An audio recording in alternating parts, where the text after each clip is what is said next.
States is Karen Liot Hill, our candidate for Executive Counselor District 2, our district. Karen, welcome. Thank you so much. Good evening, everyone.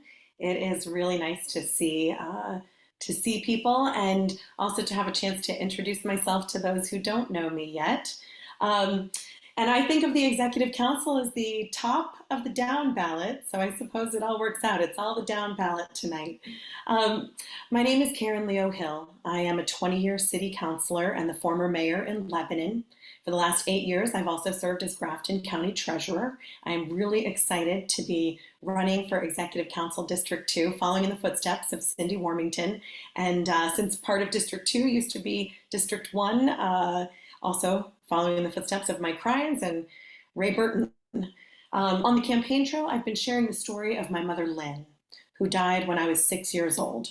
She had cervical cancer, the kind of cancer that's typically discovered in routine reproductive health care, the kind of health care that Republicans on the Executive Council have been voting to defund repeatedly.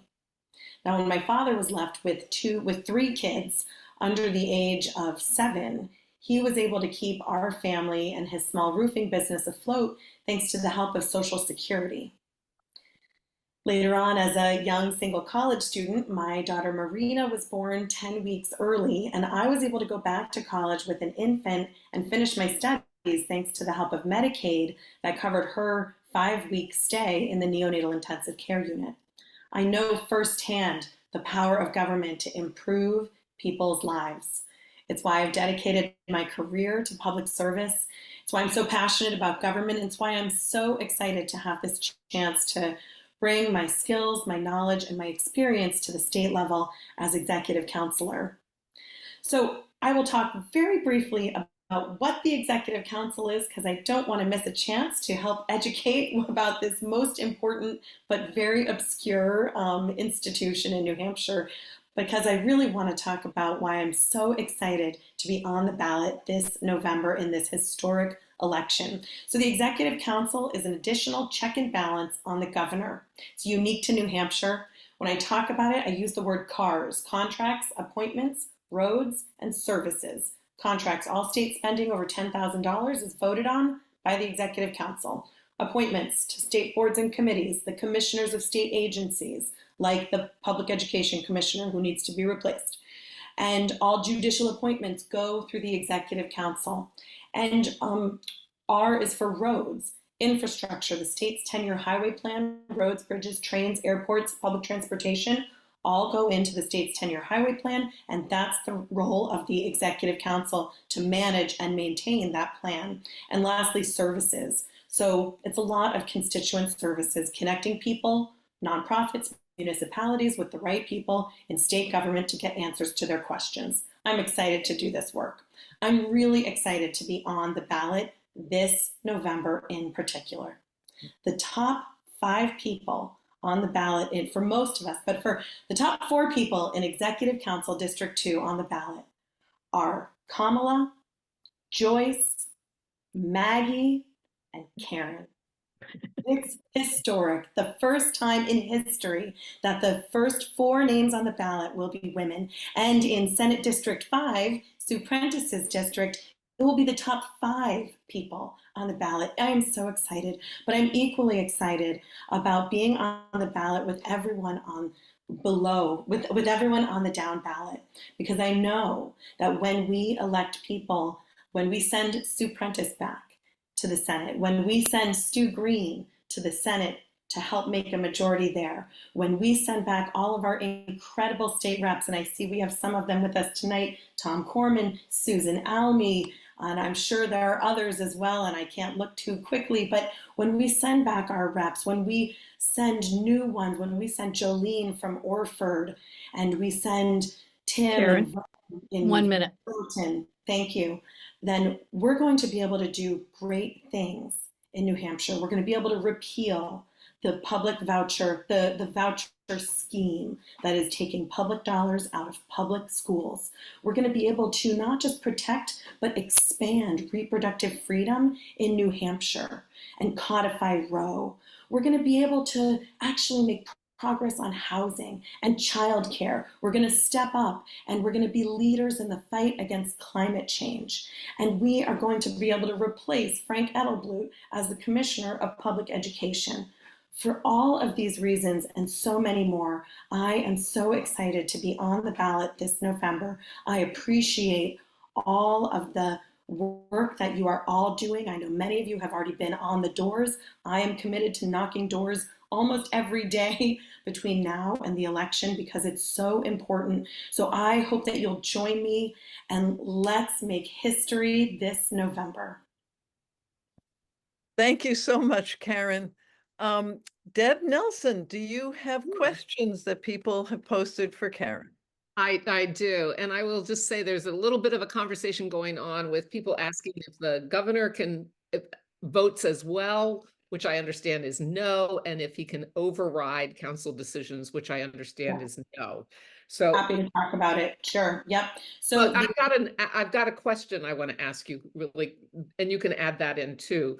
But the question is, if you end up as the only Democrat on the executive council, how will you work from that minority position? So address the others, but take that one.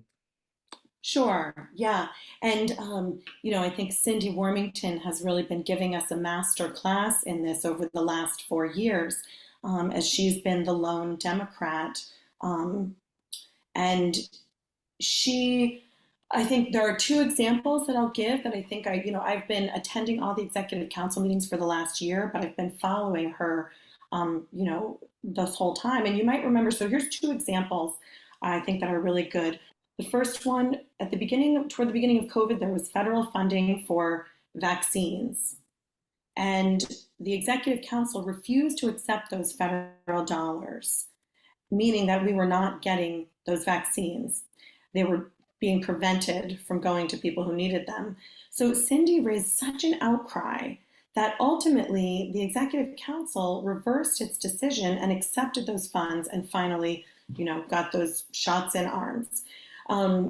So that was a good example how she used the kind of public outrage, this external pressure.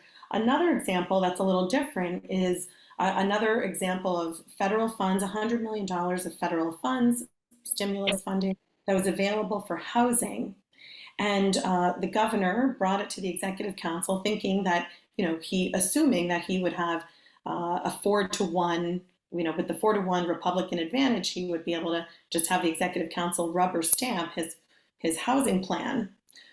Well, little did he know that Cindy Wormington had gotten in touch with the other executive counselors, pointing out that there were no provisions in the governor's plan for affordable housing. And affordable housing is a crisis, not just in District 2. It's not a Democrat or a Republican issue, but it's throughout the entire state.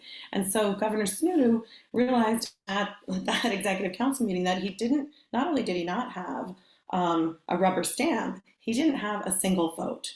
And so I think, that's another example of how Cindy has been effective. And I think my background as a city councilor has really prepared me for this as well. It's not partisan work. Most of the work of the executive council, like the work of city councils, it's not partisan, it's infrastructure. It's helping people get answers to their questions. It's looking out for taxpayers. And that's what I'm really ready to do. And just on the technical side, so the executive, with regard to appointments, the governor nominates. It's kind of like at the presidential level or at the federal level for the courts, for example, where the president nominates a Supreme Court justice and then they're confirmed by the Senate. And in New Hampshire, it's the governor who nominates and it's the executive council who holds the hearings and then votes on those nominations. The governor does not have the ability to then override. That is what the governor has the ability to, has veto power over the legislature, but not the executive council. So. Great. Well, you addressed the 2 questions or the back and forth in the chat. You also answered in a way both questions that we had prepared for you, which the second one was about your service on the city council. And I wonder if you could expand on that a little bit and just talk about the ways in which you see the work being different. You identified some of the similarities, but what about differences? Yeah, Well, I do think of the executive council like a big city council for the entire state. So I think there are a lot of similarities. So I think some of the differences would definitely be the scale. So that's a big difference. You know, the issues are fundamentally the same. You know, the Lebanon, the Upper Valley, we're facing a housing crisis. You know, throughout Grafton County, Merrimack County, you know, I see people from all different parts of our area.